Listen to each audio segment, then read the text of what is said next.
Wait, William is standing on his own. Come here and see it.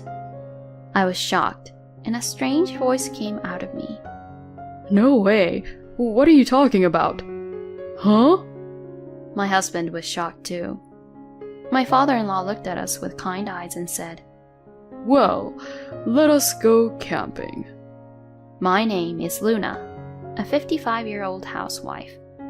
My husband, Harry, is an ordinary businessman of the same age. My son, Ronald, also a businessman, is married and is the father of a little boy who is not yet 1 year old. His wife is a very nice person, and our families get along well. The only problem was the conflict with my husband's family. It goes back to when our marriage was finalized. I was 27 years old and I met Harry at my workplace. I had heard that he had grown up in a very normal family, but when it came time to marry him, I found out that he actually came from a very wealthy family and that the rest of his family had brilliant backgrounds. His parents had a successful business career running a trading company, and his brother, Fred, 2 years younger than my husband, had graduated from a very prestigious national university and has started a successful IT venture company since then. Fred was married before Harry, and his wife was also a career woman. When it was time to meet his family, "So, you are the future wife of Harry? You must be happy to be the bride of a wealthy family like ours." That's what my mother-in-law, Molly, said to me. Moreover, my brother-in-law's wife and mother-in-law seemed to be on the same wavelength and got along very well. I felt a little uneasy, but Harry said, Don't worry. My mother hated me for a long time, and I hardly socialize with my family at all.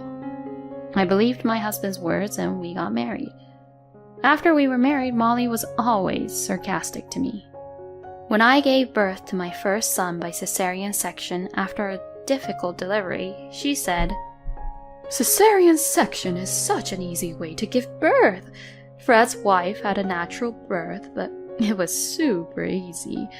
I'm sure a well-educated career woman has a different quality in what she does." When my son went to elementary school, "Fred's son is going to a famous private elementary school." My husband is unperturbed, but one day he told me this story. I've always been compared to my brother. I was just average in everything I did, but my brother was smart, athletic, and could do anything. So my mother's only concern was Fred. She always put him first in everything. My only escape was my father. He treated me and my brother equally. But my mother didn't like that, and I think that's when my parents' marriage started to deteriorate. My husband is right. My father-in-law, William, is a very gentle and kind man. When Molly said terrible things to me, he would casually send me follow-up emails, and sometimes he even apologized to me. It was William who gave my son a beautiful school bag when he started elementary school, and it was William who supported our family emotionally and financially when my husband failed at his job and was temporarily transferred to another region. My father-in-law retired from running his trading company at the age of 75. Molly stepped down at the same time too, and here we are today. I have come to appreciate William more than words can express. But then, William suffered a blow to his tailbone. He slipped on the stairs at home. Worried, I went to my husband's parents' house and found Molly and Fred, and Molly said, "Oh, William is so careless. He's going to have to rest for a while.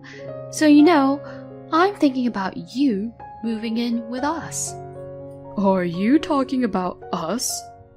Harry asked, and Molly answered, "No, who would live with a couple like you who are so normal at anything? With Fred and his wife, who are the best at everything, I don't have to worry about my future anymore."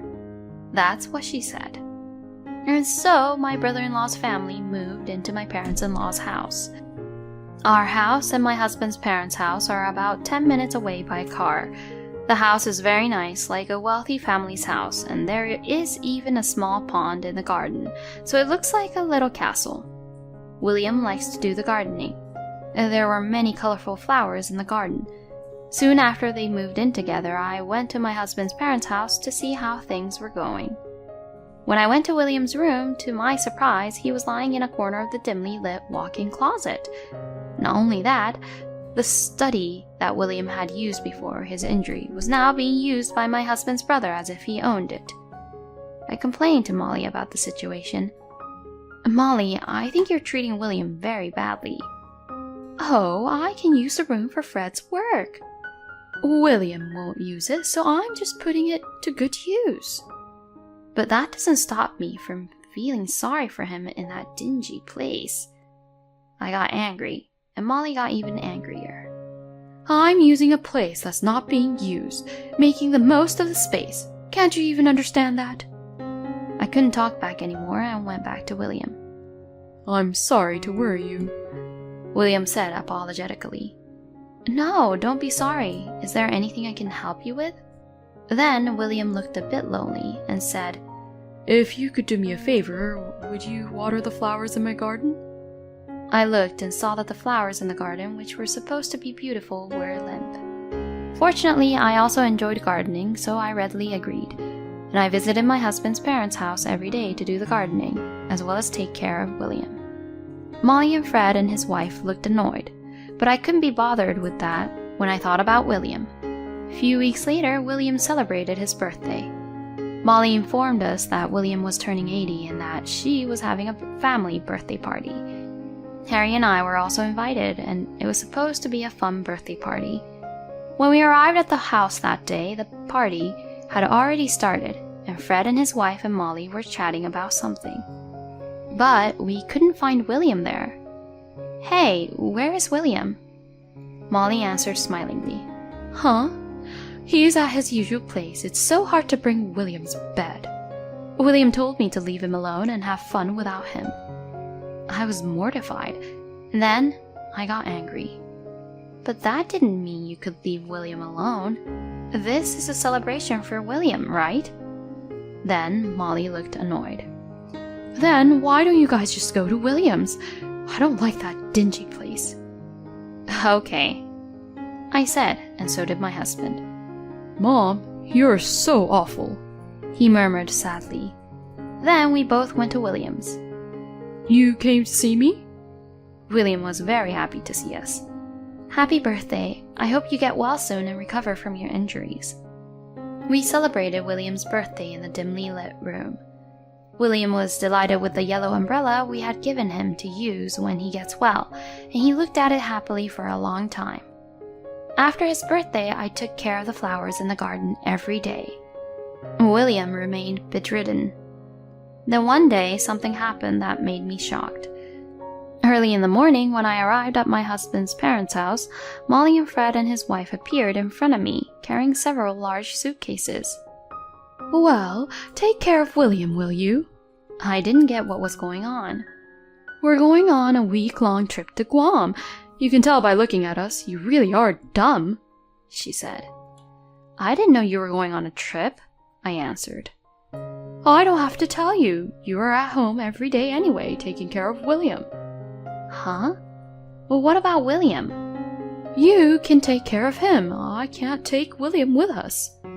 We're tired of taking care of him every day. Are we not even allowed to have a break every once in a while?" Molly got angry. Fred and his wife were just nodding and agreeing with her. I was beyond angry and disgusted.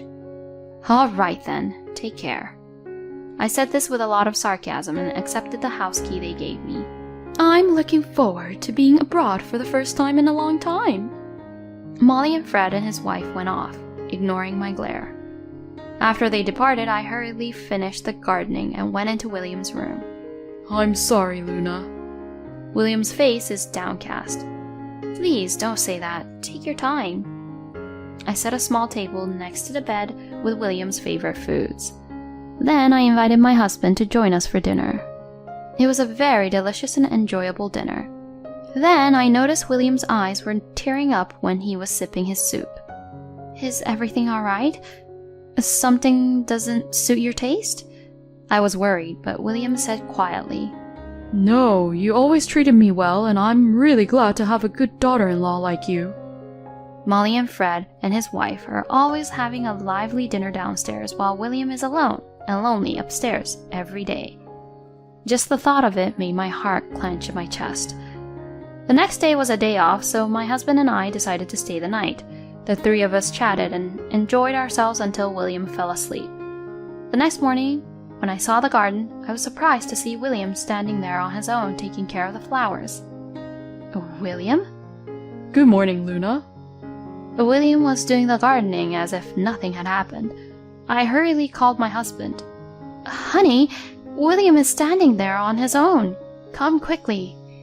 I was so surprised that my voice became strange. What are you talking about? My father must be bedridden. My husband too, who has come scurrying to the edge of the house, reacted like me. Huh? He was speechless. William looked at us kindly and said softly, Well, let us go camping. We were surprised, but William remained calm. He asked us to prepare for an overnight trip. We were so surprised that we just did as we were told, and went back to our house to prepare. William was still standing on his own after all, and looking very well. Could you drive for us? We headed for a campground in the mountains.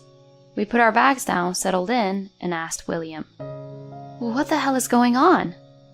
William chuckled and said, I'm sorry I tricked you. I was a little skeptical. I guess it was right after we moved in together. I overheard a secret conversation between Molly and Fred. It went something like this. William is going to be bedridden if he keeps this up. It's really annoying, Molly said. Then there's a good facility. We'll put him there. He won't last long anyway. We can change the owner of the land and the house to us before Dad passes away, and if we can get him to write a will, it would be perfect. You would get a fair share too, Mom. Dad is bedridden, and he'll be convinced in no time if I talk to him. Fred said, That's a good idea, and the sooner we make this clear, the better.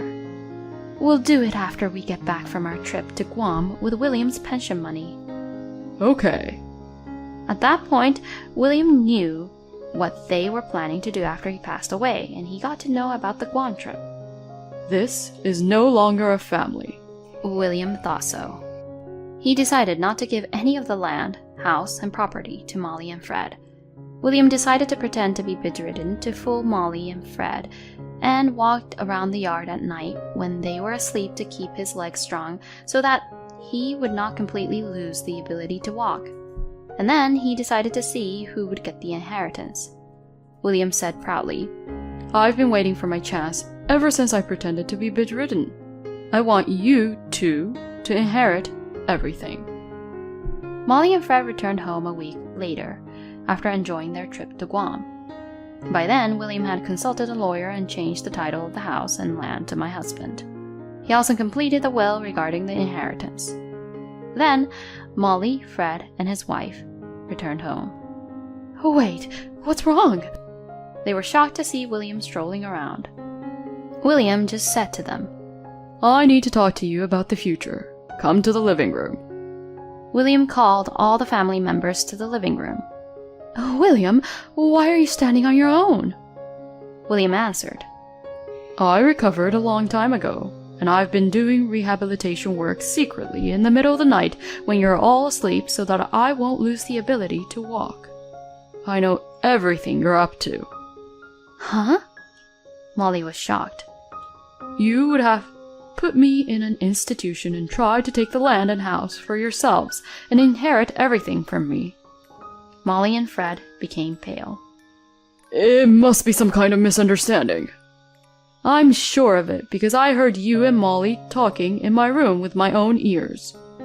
I'm sure you enjoyed your trip to Guam with the pension I'd saved up. I found out about that with just one look at the bank book. William glared at them. First of all, I've decided to give this house and land to my eldest son, Harry. And he spread the deeds on the table. What? Molly and Fred froze, their faces pale. There's more.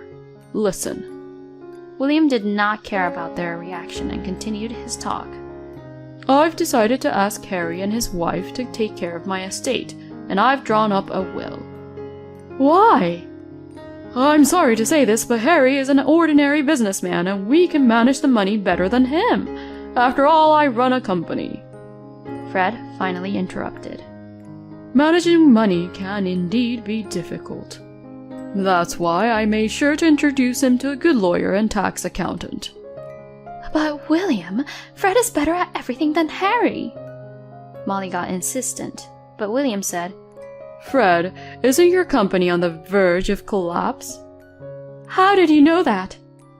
A friend of mine from my days as a business owner is well informed, and he told me that your company is looking for a large loan, but that you don't think you can repay it. Huh? At William's suggestion, Fred began to look like he was about to cry. Come to think of it, a reporter from a business newspaper came to interview me the other day. He said something about investments. With that remark, my husband held out a business card from a well-known newspaper on the desk. Then that reporter wanted me to tell you that he'd already backed it up. What does it mean, Fred? William asked, and Fred seemed to have given up. It's true. I made a bad investment. I got the money from the investors, and when I handed it over to him, he disappeared. They took the money and ran. I wanted to sell the real estate I was going to inherit from you and use it to pay off the debt. Fred confessed and looked down at the floor. Fred, you said you were going to make money. What about my share? Oh, wait, Mom, you had invested in it too? My husband looked up to the heavens. I invested $300,000 because I heard it would surely make money. I told the same story to my friends, and they must have invested about $200,000 in total. So, $500,000 in total? I was shocked too. What kind of a company owner are you when you can't even recognize such a scam? I can't trust my fortune to someone like that. Shame on you. Molly, I knew about your investment of $300,000. I checked all the bank books when you went on our trip to Guam. You will take the responsibility, and you will leave this house. I can't do that, William. I only have this house to live in. It was you and Fred who neglected your precious home. Dad, please help us. William, please. Ignoring their desperate begging, William left the room. After that, Fred had to pay back his investors and let go of the company. He tried to start another company, but it failed because he lost all trust in society. Fred's wife would never forgive him for such a situation, and they divorced soon after. Even with Molly, with whom he had been so close, when they no longer had any money, they ended up fighting terribly. In the end, they had a terrible quarrel. William and Molly also divorced. When they divorced, their property was divided, but most of it had to be used to pay off Molly's friends who invested, so there was very little left over. Molly, who got in financial trouble after the divorce, managed to live with the little allowance William gives her every month, but all we hear are complaints. She has no family, no money, and lives lonely on her own. The other day, I met Molly passing through my neighborhood. She was still arrogant. Living alone is so much easier. But I could see her loneliness. Harry and me, we moved to William's house.